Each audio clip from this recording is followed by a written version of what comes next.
네, 수업 시작하겠습니다. 5번 손익계산서 개정 과목이고요. 수익과 비용 개정 과목들 하나씩 볼게요. 자, 일단 수익이에요. 동그라미 1번. 매출입니다. 재고자산, 상품 또는 제품을 판매한 금액이에요. 반대말은 비용에 있는 1번, 매출원가예요. 판매한 상품과 제품 등의 원가를 말합니다. 되겠어요? 이 매출 같은 경우에는 조금 이따가 하긴 할 건데, 회계 처리할 때는요, 매출이라고 쓰고요. 그 다음에 손익계산서에 표시할 때는요, 매출액이라고 씁니다. 회계 처리할 때는 매출이라고 쓰고 손익계산서에 표시할 때는 매출액이라고 씁니다. 되겠어요? 네, 요거 두 개 헷갈리지 말아주시고요. 별로 중요한 건 아니에요. 자, 그 다음에 2번입니다. 임대료. 토지나 건물, 부동산을 타인에게 사용하도록 하는 경우 발생하는 수익. 우리 뭐 이제 건물을 빌려 쓰거나 하는 경우에 월세를 내죠. 그때 건물주 입장에서 인식하는 수익을 임대료라고 부르고요. 반대말은 임차료예요. 임차료.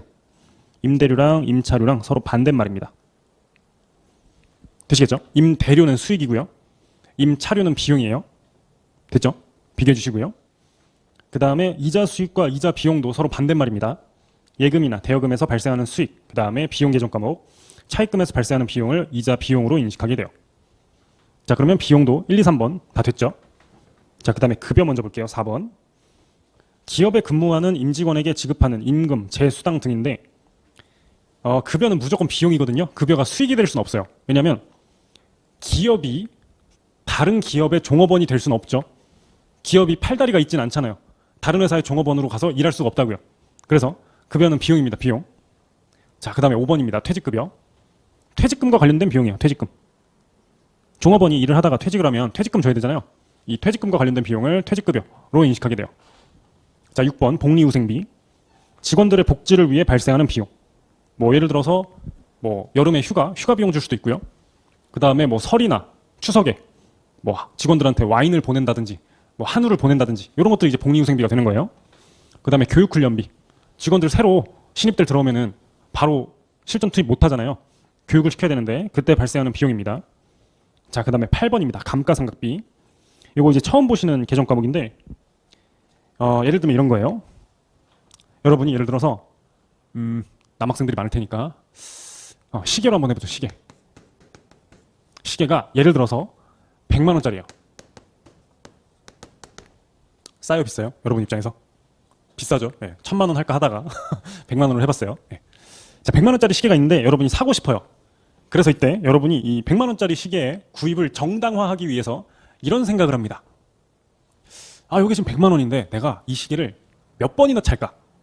또는 뭐 얼마 동안 이 시계를 내가 찰까? 생각을 한번 해보는 거죠. 예를 들어 이거를 내가 10년 동안 찬다고 생각을 해볼게요. 그러면 사실상 1년에 얼마씩 내는 거예요? 10만 원씩 내는 거죠. 그러니까 100만 원 낸다고 생각하면 좀 부담스러운데 1년에 10만 원 낸다고 생각하면 그렇게 안 비싸잖아요. 이런 식으로 우리가 일상생활에서 생각을 한다고요. 이 100만 원이라는 비용, 100만 원이라는 돈이 내 주머니에서 나가는데 이게 내가 지금 당장 100만 원 쓰고 끝나는 게 아니라 시계라는 자산이 생기죠. 그리고 이 자산을 내가 몇 년 동안 쓸 수 있어요. 10년 동안 쓸 수 있잖아요. 그러면 어떻게 하냐면 100만 원을 내가 쓸 때 이걸 비용으로 인식하는 게 아니라 자산을 먼저 잡아요. 그리고 나서 어떻게 하냐면 10년에 걸쳐서 10만 원씩 비용을 인식하게 돼요.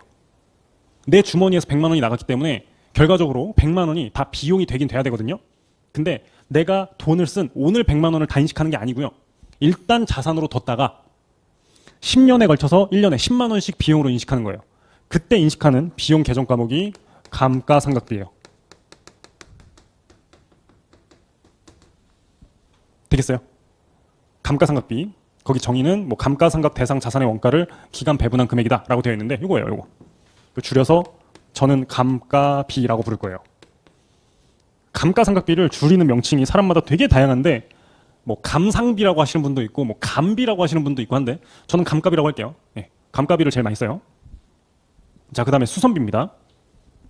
뭐 수선비 또는 뭐 수선 유지비라고 부르기도 하는데 다 같은 말이고요. 보통 이제 유형 자산을 쓰다 보면은 보수를 해야 되잖아요. 유지 보수. 그때 발생하는 수리비를 회계학에서 수선비라고 부릅니다. 수선비. 자, 그 다음에 10번 광고 선전비. 광고비예요. 광고비. 11번 법인세 비용. 아까 설명드렸죠. 당기순이익에서 법인세 비용을 빼기 전 이익을 뭐라고 부른다고 했죠?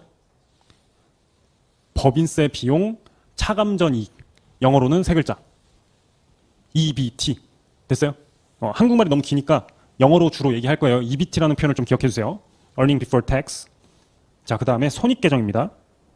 자, 손익이라는 건요, 손실과 이익을 모두 아우르는 표현입니다. 비용에 해당하면 무슨 무슨 손실이라고 부를 거고요. 수익에 해당하면 무슨 무슨 이익이라고 부를 거예요. 자, 아까 우리 위에서 이자 수익이랑 이자 비용 봤었죠. 이자 수익과 이자 비용을 합쳐서 이자 손익이라고 불러요. 손익을 어떤 식으로 쓰는지 이해되시겠어요? 자, 1번 유형자산 처분 손익 먼저 볼게요.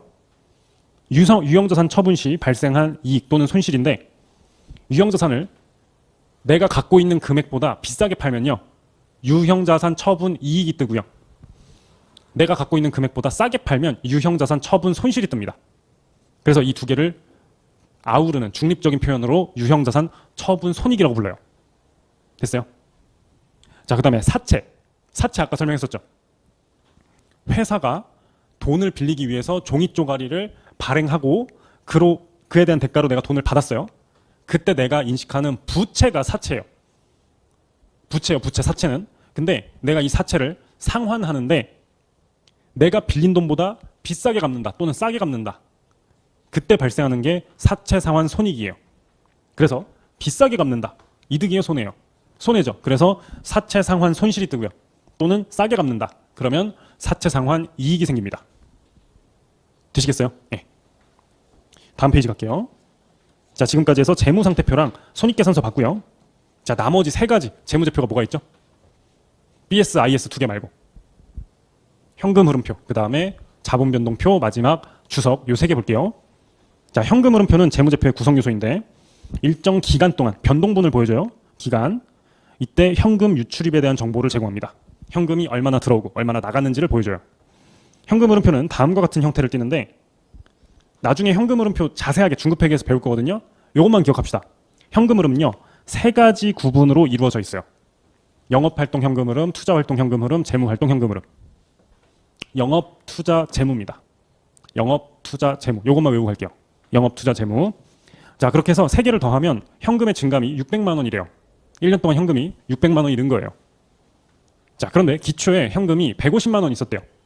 그럼 기말에 현금이 얼마 남겠어요? 750만 원 남겠죠. 예, 이런 식으로 그리는 게 현금 흐름표예요. 됐죠? 예, 중급회계에서 아주 자세하게 배울 거예요. 자, 그 다음에 2번 자본 변동표랑 3번 주석은요, 별로 중요하지 않아요. 자, 자본 변동표는 재무제표인데 얘도 변동분을 보여줍니다.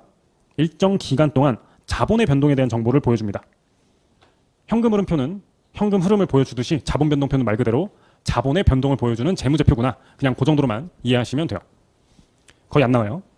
자, 주석, 영어로 notes라고 표시를 하는데, 재무제표 본문에 표시된 정보에 대해서 부연 설명을 하고 싶을 때 기호를 붙이고 그 내용을 기재하는 재무제표이다. 왜 책 보다 보면요, 뭐 예를 들어 내가 재무제표에 대해서 추가적으로 설명을 하고 싶어요. 그럼 여기다가 이렇게 별표 붙이고 밑에다가 별표, 뭐 재무회계가 표시되는 보고서, 뭐 이런 식으로. 이걸 각주라고 부르거든요. 각주. 밑에다가 붙인 주석이란 뜻이에요. 책이나 또는 뭐 신문을 보거나 아니면 나무위키에도 이런 거 있죠. 다 어떤 단어에다가 별표 붙여가지고 밑에서 자세하게 설명하는 거, 이게 주석이에요. 주석. 재무제표에도 이런 주석이 있다라는 거. 되시겠죠? 예. 자, 그 다음에 11번입니다. 회계 기본 원칙들. 자, 여기 있는 내용들 같은 경우에는 뭐 시험에 나오는 건 아닌데 앞으로 우리가 회계 내용들을 구체적으로 하나씩 배울 거잖아요. 구체적인 회계 내용들에 녹아 들어가 있는 정신이에요. 스피릿이라고 이해하시면 돼요. 자, 하나씩 볼게요. 현금 기준과 발생 기준입니다. 무슨 기준이라고 얘기하기도 하고요. 무슨 주의라고도 얘기를 하는데, 현금 기준과 발생 기준은 서로 반대말이에요.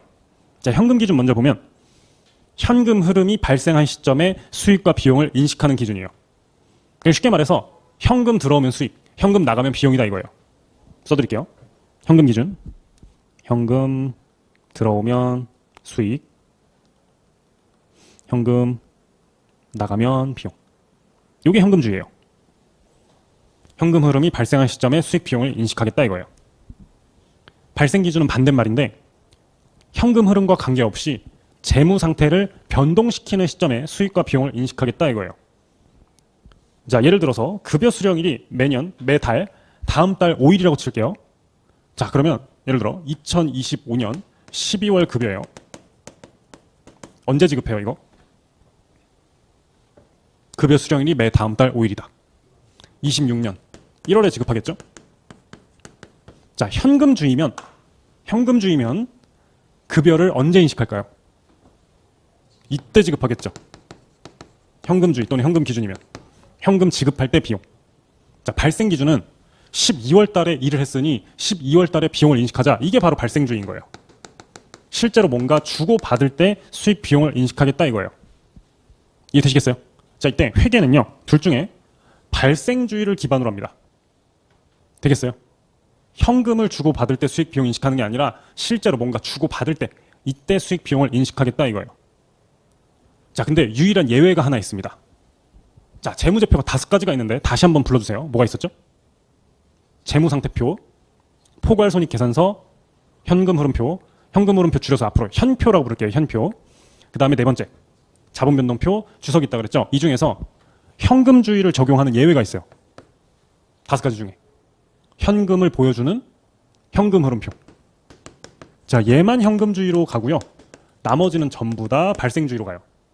자, 그래서 기준서에서 뭐라고 얘기하고 있냐면 기업은 현금 흐름 정보를 제외하고는 모든 재무제표 아니에요. 현금 흐름 정보, 현금 흐름표를 제외하고는 발생 기준 회계를 사용하여 재무제표를 작성한다. 되겠어요?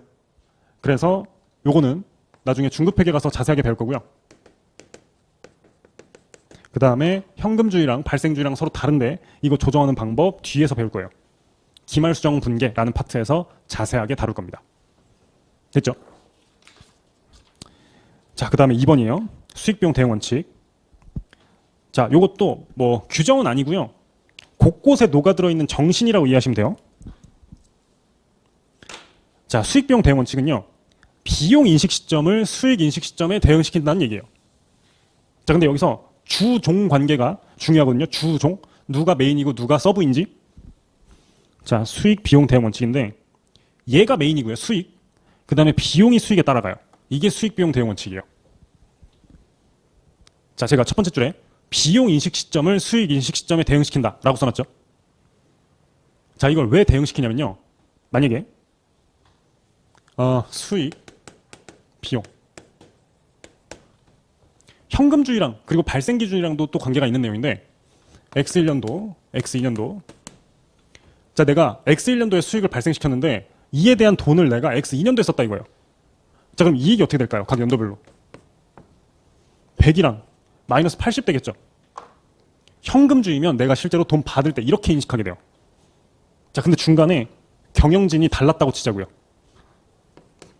김 사장이랑 이 사장이 있다고 치자고요. 이 사장이니까 진짜 이 사장 같다. 박 사장이라고 하죠. 자, 경영진은 주주로부터 경영을 위임받아서 월급 받는 사람들이거든요. 근데 수익 비용을 이렇게 인식하면 누가 억울할까요? 둘 중에 박 사장이 억울하겠죠. 이거 X1년도에 돈 번 건데 그에 대해서 비용만 X2년도에 인식하는 거잖아요. 너무 억울해요. 이거 내가 돈 못 벌었는데. 그래서 이렇게 가는 게 아니라 실제로 돈은 X2년도에 쓰더라도 이 X2년도의 비용 80원은 X1년도 수익 100을 벌기 위해서 발생시키는 비용이니 이때 비용을 미리 땡겨서 인식하자 이거예요. 이렇게. 그러면은 X1년도의 이익 20, X2년도 이익 제로가 되겠죠. 이게 훨씬 합리적이다 이거예요. 그래서 이게 발생 기준이랑도 굉장히 밀접한 연관이 있어요. 아까 100이랑 80을 따로따로 인식하는 게 현금 기준이고요. 지금 수익 비용을 대응시키면은 발생 기준 회계 처리도 자연스럽게 녹아들게 됩니다. 이해되시겠죠? 나중에 이제 구체적인 회계 처리를 배우면서 왜 이렇게 하냐면 수익 비용 때문에 이렇게 합니다라고 설명할 거예요. 되시겠죠? 그래서 나중에 우리 회계 기준 구체적으로 배우게 되면 수익 기준서를 배울 거거든요. 되게 분량이 많고 어려운 기준서 중에 하나인데 수익 기준서는 있는데 비용 기준서는 없어요. 왜 그럴까요?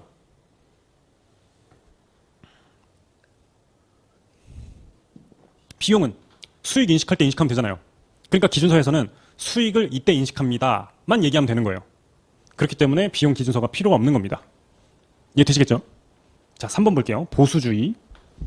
자, 이것도 상식적으로 알아주셔야 돼요. 보수주의. 자, 뭐 정치적 성향이 뭐 진보 보수 뭐 이런 거 아니고요. 보수주의라는 건 뭐냐면 자산과 수익을 낮게, 부채와 비용은 크게 계상하자는 주의예요. 쉽게 말해서 잘 모르겠고 애매하면요. 회사 상태를 안 좋게 보여주자 이거예요. 됐어요? 자, 지금 내가 회계 처리를 하려고 하는데 잘 모르겠어요. 회사 상태를 있는 상태보다 좋게 보여줄 때랑 안 좋게 보여줄 때 문제에 대해서 한번 생각을 해볼게요. 잘 모르겠어요. 회사 상태가 좋은지 나쁜지. 그럼 판단을 해야겠죠. 좋게 보여주든 나쁘게 보여주든. 자, 회사를 실제 상태보다 안 좋게 보여줬대요. 누가 싫어할까요? 경영진이 싫어하겠죠. 내 경영 성과에 대해서 평가 절하하는 거잖아요. 자, 그런데 만약에 있는 상태보다 좋게 보여준대요. 누가 피해를 볼까요? 그렇죠. 투자자 등 외부 정보 이용자들이 이 회사 좋은 줄 알고 투자했다가 나중에 돈 날릴 수 있어요. 투자자가 피해를 보는 거랑 경영진이 피해를 보는 것 중에 어떤 피해가 더 클까요? 위쪽이 더 크겠죠. 그럼 어떻게 가는 게 나을까요? 이쪽으로 가야죠. 이쪽으로. 위쪽으로 가면 문제가 너무 커져요. 경영진이 조금 피해보는 게 낫지. 그래서 회계는 기본적으로 좀 보수적이에요. 그래서 뭐 우스갯소리로 회계사들이 좀 보수적이다라는 얘기를 되게 많이 해요. 네. 애매하면 좀 안 좋게 갑니다. 안 좋게 가요. 되겠어요? 이 보수주의는요, 구체적인 어떤 내용이 아니고요. 나중에 우리 회계 내용을 하나씩 하나씩 배울 건데 이 보수주의가 녹아 들어간 구체적인 내용들이 엄청나게 많아요. 그때도 이렇게 얘기할 거예요. 왜 이런 식으로 하냐면 보수주의 때문에 그렇습니다.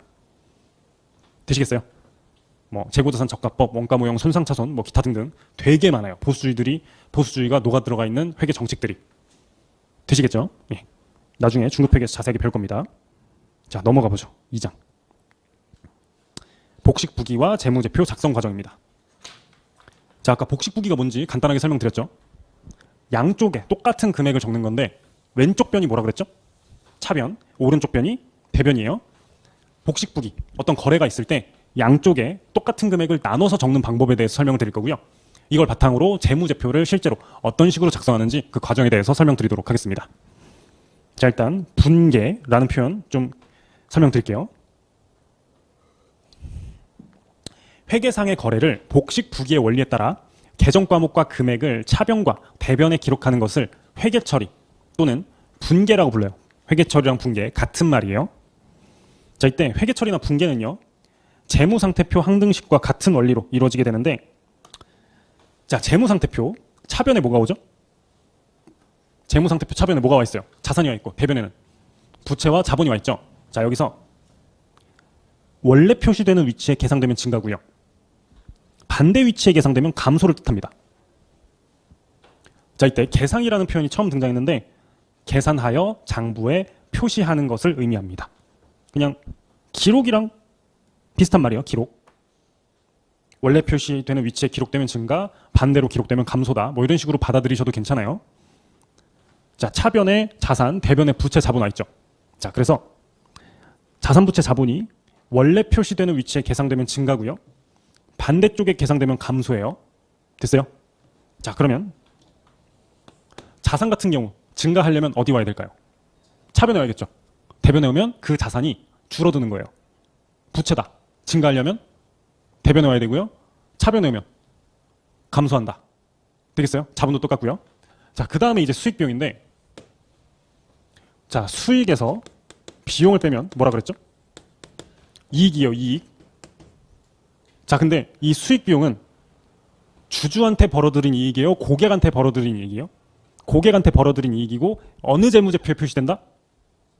손익계산서에 표시된다 그랬죠. 자, 그리고 이게 어디에 누적될까요? 요거 세 개 중에. 자본에 누적이 돼요. 자본. 아까 자본을 두 가지로 나눴죠.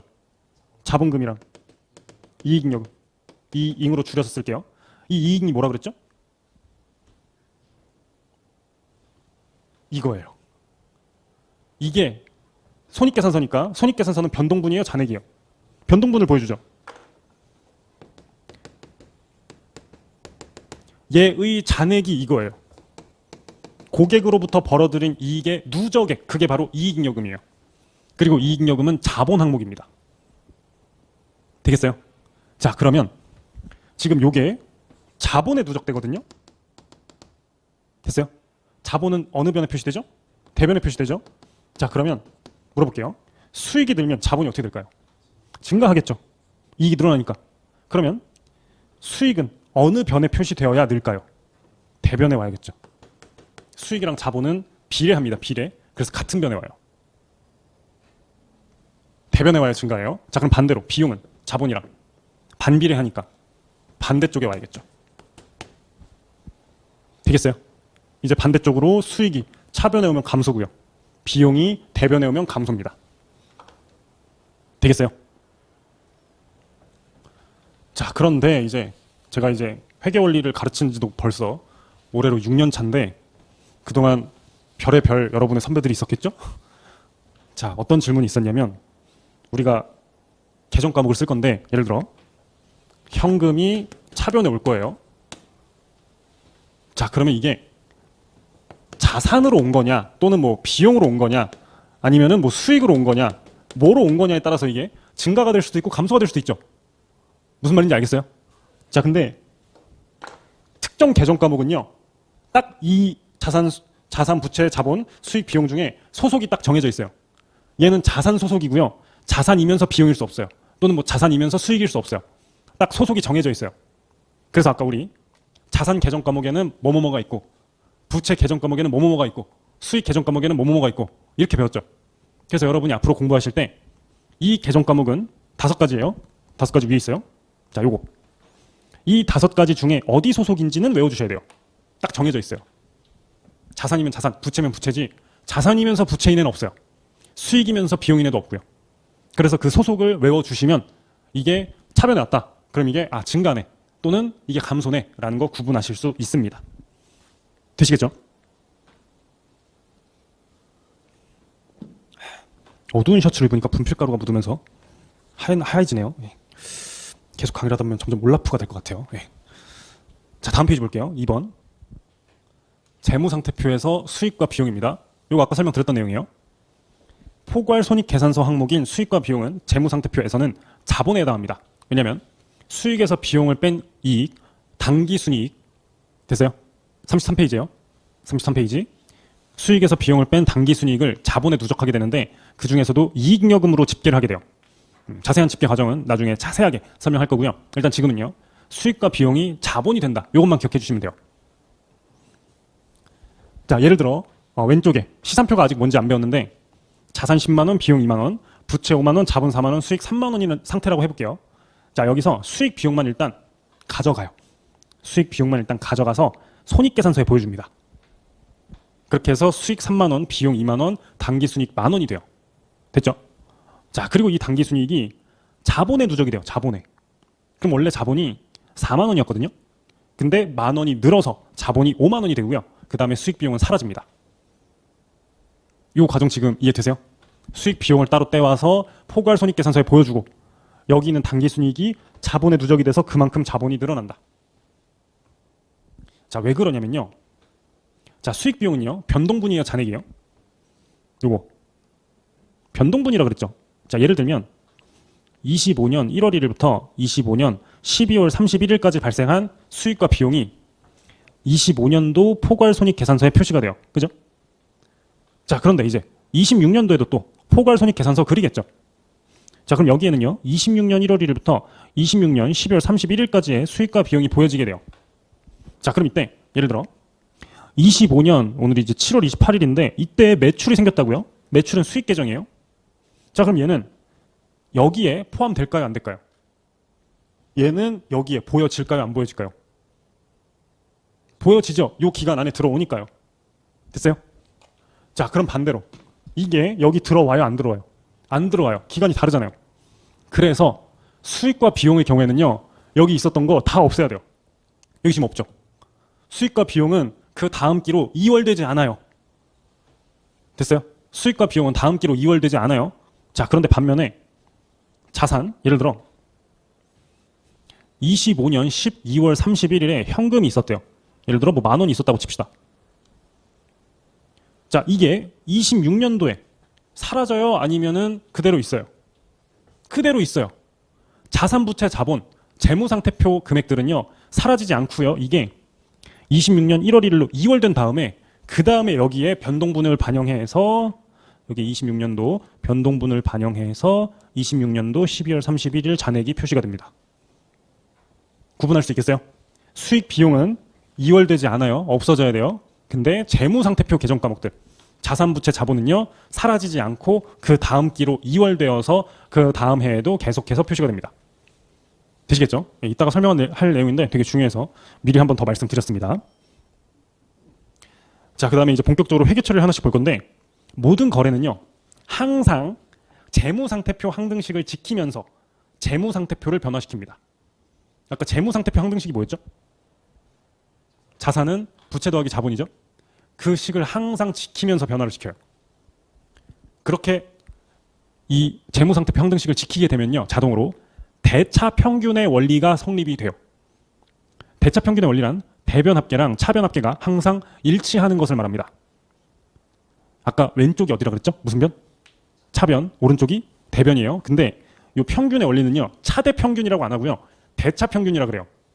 그러니까 어디서는 차대, 어디서는 대차 이렇게 불러가지고 처음 공부하기 시작하시는 분들이 좀 헷갈려 하시는데, 왼쪽이 차변, 오른쪽이 대변이에요. 그리고 대차평균의 원리라고 불러요. 차대라고 안 불러요. 됐어요? 대차평균의 원리란 대변합계랑 차변합계가 항상 일치해야 된다라는 걸 의미하는데, 특정 시점 잔액을 표시하는 재무상태표뿐만 아니라 그 재무상태표랑 재무상태표 사이에 있는 변동분을 보여주는 회계 처리도 대차가 일치해야 돼요. 자, 구체적인 거래를 하나씩 볼게요. 자, 요거 보시면 되고요. 설명은 교재로 볼게요. 자, 자산이 증가하는 방식은 크게 두 가지가 있는데, 부채가 증가하거나 자본이 증가하거나 또는 부채가 증가하거나 자본이 증가하거나 이 두 가지 방법이 있어요. 자, 일단 첫 번째 하나씩 볼게요. 자, 내가 돈을 빌린다. 돈을 빌려요. 그러면 현금이 들어오겠죠? 차변에 자산이 늘어요. 근데 그냥 느는 게 아니죠. 돈을 빌렸으니까. 빚이 늘겠죠. 부채가 늘어납니다. 예를 들어 내가 돈을 10,000원을 빌리면요. 돈만 늘어나는 게 아니라 빚도 똑같이 10,000원 늘어요. 이해되시겠죠? 차변과 대변이 같이 늘어요. 자, 그 다음에 증자입니다. 증자. 증자라는 건 주주로부터 투자를 받는 걸 증자라고 불러요. 나중에 자세하게 할 거예요. 자, 그럼 이번엔 돈이 들어왔는데 누구한테 돈을 받았죠? 주주한테 돈 받으면 뭐가 늘어요? 자본이 늘죠. 똑같이 여기도 10,000원이 느는 거예요. 됐어요? 자, 그리고 마지막, 자산이 들어왔는데 고객한테 들어왔어요. 고객한테. 그럼 뭘 인식할까요? 수익을 인식합니다. 수익. 근데 수익은 자본을 늘려요, 줄여요? 수익은 자본을 늘리죠. 그래서 자산이 늘어나면 자본도 같이 늘어요. 이렇게. 되겠어요? 대차가 같이 움직이죠. 자, 그 다음에 요 차입의 반대요. 차입의 반대, 증자의 반대, 수익의 반대. 자, 내가 돈을 빌렸어요. 나중에 뭐 해야 돼요? 갚아야죠. 그러면 돈이 나갑니다. 돈이 나가고요. 그 다음에 돈이 나간 만큼 빚도 사라지겠죠. 되시겠죠? 자, 두 번째 감자예요. 자, 이거는요 증자의 반대말인데, 증자가 주주한테 돈을 투자받은 거죠. 감자는 내가 투자받은 돈을 돌려주는 거예요. 돈이 나가니까 자산이 줄어들겠죠. 그리고 주주의 투자 금액이 줄었기 때문에 마찬가지로 자본도 줄어듭니다. 됐어요? 자, 그 다음에 이번에는 비용을 인식하게 돼요. 비용. 내가 돈을 이번에는 쓰면서 비용을 인식한 거예요. 자산이 일단 줄어들고요. 자, 비용은 자본을 늘려요, 줄여요? 줄이죠. 그래서 자산과 자본이 같이 줄어듭니다. 자, 그 다음에 자산이 불변인 거래들이에요. 자, 내가 자산을 사면서 현금을 씁니다. 됐어요? 그러면 현금은 줄어들지만 현금 말고 다른 자산이 늘죠. 그러면 총 자산은 어떻게 돼요? 똑같아요. 현금이 줄어들지만 다른 자산이 늘기 때문에 전체 자산은 불변이에요. 자, 채권 회수. 자, 매출 채권이 있다고 칠게요. 매출 채권이 뭐였죠? 매출 채권이 뭐였어요? 내가 재고를 팔고 못 받은 돈이에요. 근데 그 채권, 재무상태표 계정 중에 어디에 속하죠? 자산이에요. 매출 채권을 돈으로 받았다고 칠게요. 현금이 들어오겠죠. 근데 그만큼 매출 채권이 줄어들죠. 전체 자산은 불변입니다. 되겠어요? 대변에 부채랑 자본을 건드리지 않고 자산 안에서 움직이는데 자산 합계 불변입니다. 그러니까 지금 여기 차변도 불변이고 대변도 불변이니까 이 거래를 하더라도 대차는 여전히 일치하겠죠. 되시겠어요? 그러니까 제일 왼쪽에 있었던 이 친구들은 차변, 대변 모두 증가하고요. 근데 같은 금액만큼 는다. 가운데 있는 애들은 차변, 대변 모두 줄어들지만 여전히 그 금액은 똑같다. 제일 오른쪽은 차변, 대변 모두 불변이다. 이해되시겠죠? 자, 양거로 2번입니다. 부채 변동. 자, 얘는 부채 증가 또는 감소만 볼 거고요. 부채 불변은 중요하지 않기 때문에 그냥 생략할게요. 자, 아까 봤던 친구들인데, 자, 내가 차입을 합니다. 자산 부채가 동시에 늘죠. 동시에 늘기 때문에 대차는 일치해요. 그 다음에 가운데는 딱히 떠오르는 거래가 없어서 생략할 거고요. 중요하지 않아요. 이 부분은 몰라도 돼요, 여기는. 자, 그 다음에 비용입니다. 자, 내가 비용을 지불한다. 그러면 자산이 줄고 자본이 줄어들어요. 이거 앞에서 한 거고요. 자, 지금 볼 거는요. 비용이 발생했는데 내가 돈을 안 준 거예요. 비용이 발생했는데 돈을 안 준 거예요. 그러면 부채가 생겨요. 나중에 돈을 줘야 되기 때문에. 그래서 이 경우에는 비용 때문에 자본은 줄어들거든요. 근데 그와 동시에 부채가 늘고 자본이 줄어들어서 대변합계 불변입니다. 차변합계도 불변이고. 그래서 이 둘이가 또 똑같은 거죠. 되겠어요? 차변도 불변, 대변도 불변이에요. 자, 그 다음에 부채. 부채 감소해요, 여기. 자, 상환을 하면 자산 부채가 동시에 줄어들죠. 자, 그 다음에 출자 전환인데 이건 좀 어려워요. 출자 전환은 뭐냐면 부채가 자본으로 바뀌는 걸 말해요. 이게 출자 전환이에요. 내가 돈을 빌려줬는데 주식으로 바꿔줍니다. 그게 출자 전환이에요. 그러면 부채가 줄어들고 자본이 늘어날 건데 차변합계 안 건드리고요. 대변합계도 여전히 불변이기 때문에 대차는 일치합니다. 자, 마지막 수익. 수익을 인식하면 자본이 늘죠. 수익을 인식하면 자본이 느는데 자산이 늘어나는 게 아니라 부채가 줄어들 수도 있어요. 그럼 이 경우에 차변합계 불변, 대변합계 불변이기 때문에 대차는 일치합니다. 되실까요? 어떤 거래든지 간에 무조건 차변합계랑 대변합계는 일치하면서 변하게 돼요. 자, 그럼 하나씩 볼게요. 각 일자별 거래를 복식 보기로 회계 처리하시오. 네, 여기 옆에다 쓸게요. 네, 여기다가. 네. 자, 1월 1일 주주들이 현금 10만 원을 출자하여 김수석을 설립하였다. 일단 현금 기준으로 볼게요. 현금. 주주들이 현금을 썼어요. 회사 입장에서 현금이 들어와요, 나가요? 주 김수석 회사 입장에서 현금이 들어와요, 나가요? 들어오죠. 자, 이때 현금은요. 오지선다예요. 자산, 부채, 자본, 수익, 비용 중에 누구예요? 현금은? 자산이죠. 현금이 들어왔어요. 현금이 늘어요. 자산이에요. 자산이 늘 때는 차변에 와요, 대변에 와요? 차변에 와야죠. 그래서 차변에 현금 10만 원이 옵니다. 이렇게. 됐어요? 이거 굳이 안 써도 돼요. 다음 페이지에 해설 다 있어요. 자, 그 다음에 주 김수석을 설립하였다. 대변에도 10만 원이 와야 되는데 이거 현금 왜 썼어요? 투자하려고. 주주들이 투자한 거예요. 뭐라고 써야 될까요? 요거 5가지 중에 누구예요? 자본이죠. 자본. 근데 자본 우리 2가지밖에 안 배웠죠. 뭐랑 뭐? 자본금이랑 이익여금. 근데 주주가 설립하면서 투자한 금액이다. 뭐다? 자본금이죠, 이거. 네, 이렇게 됩니다. 되겠어요? 자본금은 자본이에요. 그래서 대변에 온 거예요. 자, 2번 볼게요. 은행으로부터 현금 5만 원을 차입하였다. 돈이 들어와요, 나가요? 들어오죠. 어디 와야겠어요? 차변에 와야죠. 이렇게. 현금 5만 원. 됐어요? 자, 근데 왜 들어왔어요? 돈을 빌려서.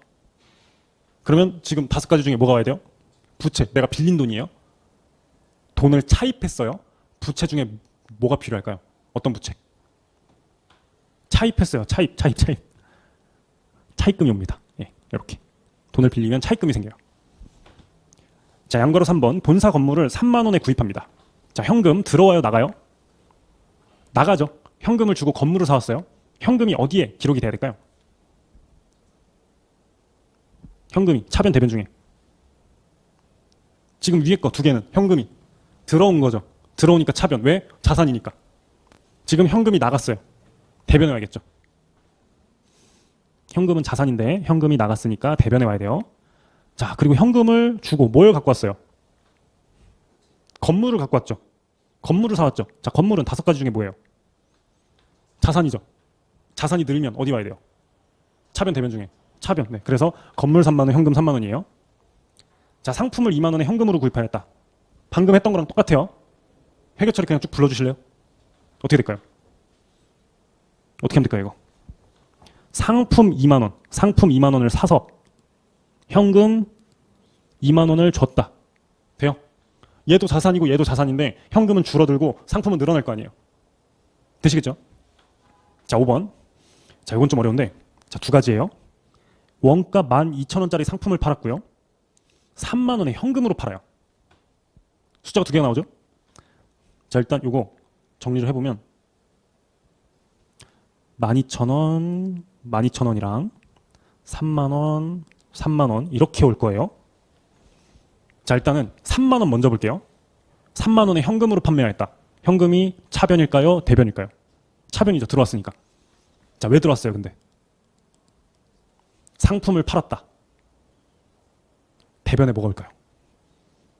상품을 팔았다. 자, 12,000원은 원가고요. 3만 원은 뭐예요? 원가? 매가. 그죠? 매가는 뭐로 표시된다? 매출로 기록되죠. 매출. 매출이에요, 여기. 자, 매출은 5개 중에 뭐예요? 수익이죠, 수익. 현금 3만 원 들어왔는데 수익을 인식해서 현금이 들어온 거예요. 되겠어요? 만약에 이거를 재무상태표로 그려보면 자산, 부채, 자본인데 지금 매출이 발생해서 매출은 수익이니까 자본을 늘려요. 현금이 들어오니까 자산 3만 원 늘어난 거예요. 현금. 대체가 일치하죠. 자, 그 다음에 12,000원. 뭐가 나갔대요? 상품. 상품이 나갔어요. 상품 차변에 올까요? 대변에 올까요? 상품이 나갔어요. 상품은 5가지 중에 뭐예요? 자산이니까. 자산이 나가면 대변이겠죠. 자, 이때 차변에 뭐가 올까요? 매출은 매가라 그랬고요.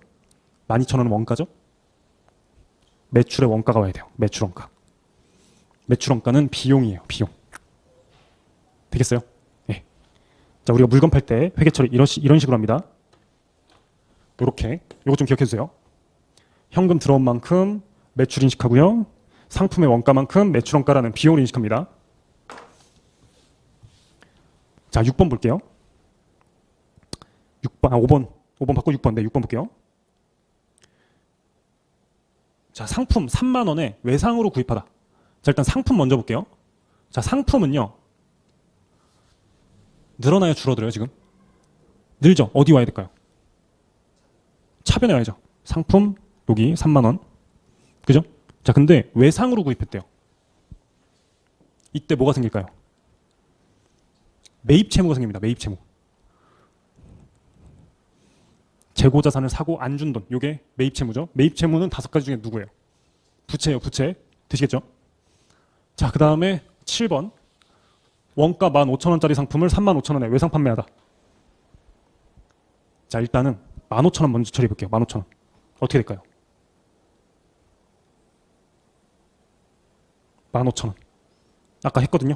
상품 팔 때 회계 처리. 매출 원가 15,000원이랑 대변에 상품 15,000원. 되시겠어요? 상품 15,000원짜리가 나갔고 그로 인해 비용 15,000원을 인식했다 이거예요. 자, 그 다음에 35,000원에 외상으로 팔았거든요. 그러면 35,000, 35,000이 와야 되는데 자, 일단 물건 팔면 대변에 아까 뭐가 왔었죠? 상품 팔 때 여기 대변. 매출이 왔었죠. 매출. 매출은 5개 중에 뭐다? 수익이다. 수익. 자, 그리고 지금 현금이 들어왔어요? 안 들어왔어요? 안 들어왔죠. 뭐가 와야 돼요? 물건 팔고 돈을 못 받았죠. 매출 채권이 와야 돼요. 매출 채권. 재고 자산을 팔고 못 받은 돈 매출 채권이라고 불러요. 자, 그 다음에 8번 볼게요. 외상 구입 대금 중 25,000원을 현금으로 지급하였다. 자, 아까 우리 6번에서 상품 3만 원에 외상 구입할 때 뭘 인식했었죠? 요거. 상품을 3만 원에 외상 구입하다. 안 했었나요, 이거? 상품 3만 원에 외상 구입하다. 대변에. 상품을 구입하고 안 준 돈을 뭐라고 불러요? 상품을 구입하고 안 준 돈. 자산이요, 부채요? 안 준 돈이니까. 부채죠. 대변에 와야 되는데 매입을 하면서 안 준 돈이죠. 매입 채무가 와야 돼요. 매입 채무 3만 원 이렇게. 얘는 상품이 와야 되고요. 되겠어요? 자, 요게 이제 8번 25,000원 현금 갚는 거거든요. 자, 그러면 현금이 어디 오겠어요? 차변 대변 중에 현금을 지급하다.